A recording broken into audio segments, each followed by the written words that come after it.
On se le cachera pas, vous êtes probablement comme moi. Vous adorez les jeux de société, mais pourquoi vous les aimez? Aujourd'hui, je réponds à cette question. L'école du jeu, en partenariat avec la boutique L'Imaginaire, au-delà de vos attentes.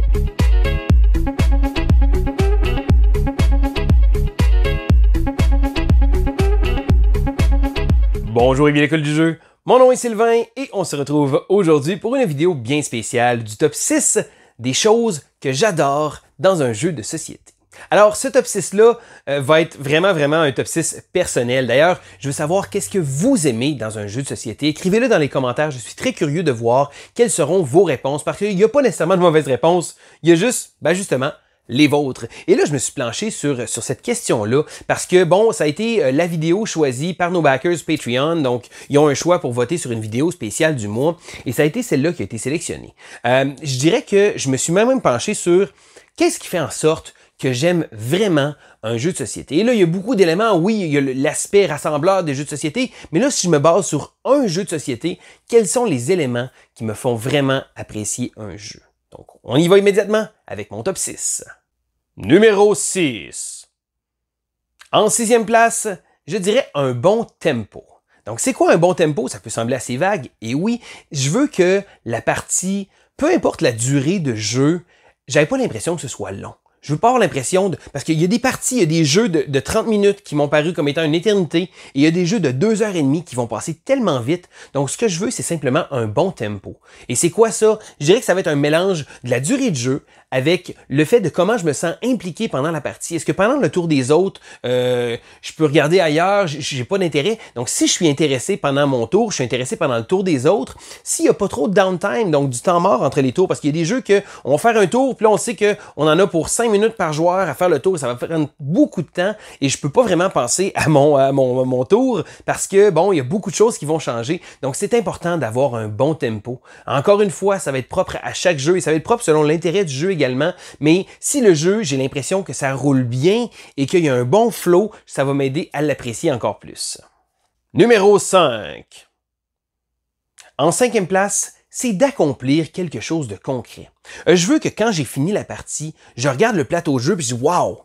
OK, c'est cool, on a construit quelque chose. » Que ce soit une ville, que ce soit d'avoir déplacé des pions, monté des marqueurs dans différents crans, différentes catégories, ça peut s'appliquer à un nombre innombrable d'éléments, mais je veux avoir l'impression d'avoir accompli quelque chose. Et ça, c'est pas nécessairement parce que j'ai pas ça que j'apprécierai pas le jeu. Je vais prendre un exemple comme Dominion, le fait que je me sois monté une pile de cartes, bon, c'est intéressant, mais j'aime ça, avoir de quoi de concret, de pouvoir voir une progression qui a eu lieu, que ce soit par moi ou par tous les autres joueurs. Donc, une espèce de fait que j'ai créé des cartes, j'ai réussi à créer plusieurs choses, de placer plusieurs éléments sur mon plateau de jeu, construire des choses, c'est vraiment quelque chose que j'adore de pouvoir constater à la fin de la partie, dire waouh, tout ce temps-là, là, ça a donné ça.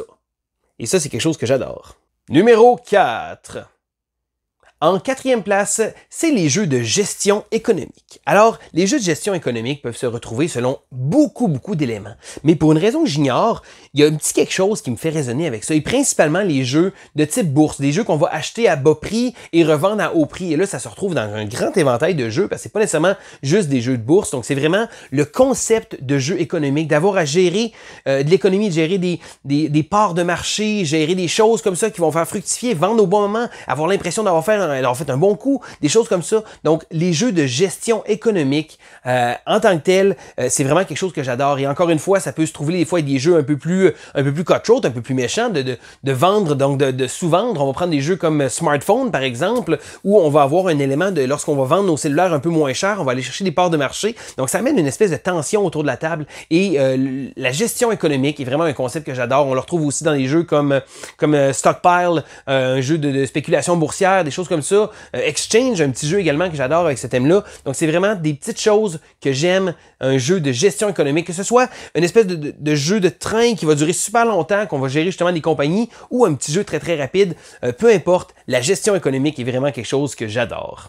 Numéro 3. En 3e place, c'est un autre thème et c'est la création de villes, donc les city builders. On se le cachera pas, dans mon jeune temps, j'adorais les jeux comme SimCity, des jeux vidéo qui me faisaient construire une ville. J'avais l'impression d'encore là, ça va rechercher un peu l'autre élément que je vous ai parlé, avoir l'impression d'avoir construit quelque chose. Je suis resté un peu vague quand j'en parlais là, parce que je voulais en parler maintenant, mais des jeux de construction de ville m'ont toujours vraiment résonné avec moi. Donc j'aime ça construire une ville, que ce soit dans un jeu comme Magnate, où que justement on va créer différents éléments, récemment avec Foundation of Rome, ou encore le chef-d'œuvre qui est Suburbia. J'aime ça, avoir l'impression de construire une ville. Ça peut être un peu abstrait, mais c'est certain que si un jeu me propose de pouvoir justement construire une ville, ça va être vraiment un gros plus pour moi. Et la preuve, je pense que j'essaye chaque city builder qui sort sur le marché, je m'y intéresse et je regarde voir, et wow, j'ai vraiment l'intention de l'essayer. C'est vraiment un concept de jeu que j'adore et chaque fois que je vois un nouveau jeu de création de ville, je vais toujours être intrigué parce que c'est vraiment quelque chose qui résonne avec moi. Probablement le petit côté SimCity en moi, mais j'adore les jeux de ce type-là. Numéro 2. En deuxième place, ça peut sembler bizarre un peu, mais c'est le temps. Et là, je parle pas du temps de jeu, c'est le temps en tant que ressource. Je m'explique, on est habitué d'avoir à dealer avec des ressources, du bois, de la roche, de l'argile, des choses comme ça pour pouvoir construire des choses, mais il y a certains jeux qui vont utiliser le temps. Et là, je prends un exemple sur un jeu que beaucoup de gens connaissent, Patchwork.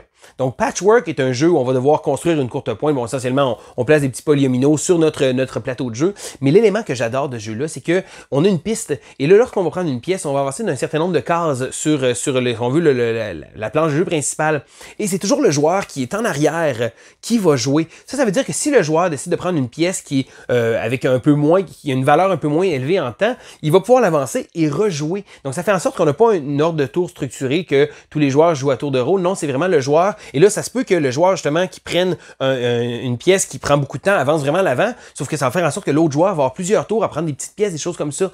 Donc le temps dans le jeu de société, c'est présent également dans un jeu comme Glenmore. Encore une fois, le même concept que on va être à l'arrière et on va devoir essayer de gérer. Est-ce que ça vaut la peine? Il y a beaucoup de jeux aussi qui disent « Hey, tu peux aller aussi loin que tu veux pour prendre une pièce. » Mais tu vas devoir vivre avec les résultats. Donc, d'avoir le temps comme ressource abstraite dans un jeu, c'est vraiment quelque chose que j'adore. Il y avait un petit jeu qui s'appelait Samara également, un jeu très méconnu, mais on avait un marqueur de temps et on pouvait choisir, ça prenait tant de mois pour pouvoir faire une telle action. Et là, on avançait et là, on glissait. Donc, jusqu'à temps qu'il y ait un marqueur, donc c'est comme le temps qui passe. Donc, n'importe quel jeu qui va utiliser l'aspect du temps de manière un peu abstraite, mais en même temps comme gestion de ressources qu'on va devoir faire, c'est vraiment toujours quelque chose que j'adore.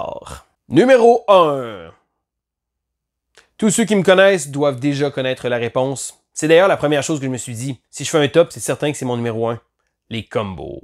Donc, qu'est-ce que c'est les combos? Premièrement, je tiens à vous dire, pour revenir un peu en arrière, je suis un ancien joueur de Magic. Donc, lorsque je jouais à Magic, j'étais du genre à jouer la couleur bleue, la couleur des combos. J'aime ça, rouler des actions, rouler des choses. Et lorsque je parle de combos, je parle aussi de l'aspect engine building. Parce que moi, j'aime ça construire quelque chose. J'aime ça pouvoir gérer mon engine. Et là, c'est vraiment la chose qui me fait vibrer le plus dans le jeu de société. Vous allez le remarquer si vous commencez à suivre un peu la chaîne, vous commencez à m'écouter un peu. Quand je parle d'un jeu où que je vais créer mon engine, je vais créer un moteur, je vais créer des cartes qui vont faire en sorte que plus ça va aller et plus je vais trouver un tempo, je vais réussir à trouver une bonne chose, trouver des choses qui vont bien s'embriquer l'une dans l'autre de manière à avoir des tours qui vont être vraiment incroyables. Et ça, j'adore ça. Donc souvent, mes amis vont dire « Ouais, mais tu fais beaucoup de choses pour un résultat qui est petit. » C'est pas grave, parce que si j'active telle carte, qui active telle carte, qui fait en sorte que je peux prendre des ressources pour pouvoir activer telle carte, et je me fais 3 points, je vais être content.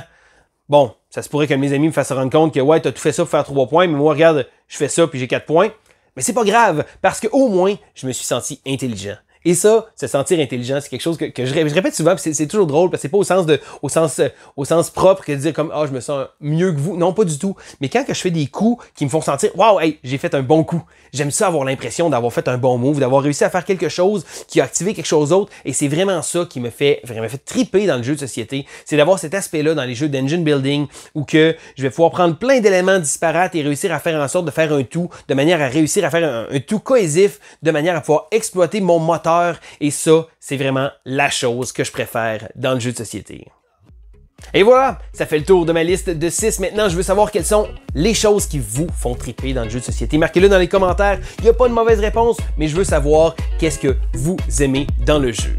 Donc, c'est Sylvain pour l'École du jeu et on se dit à la prochaine!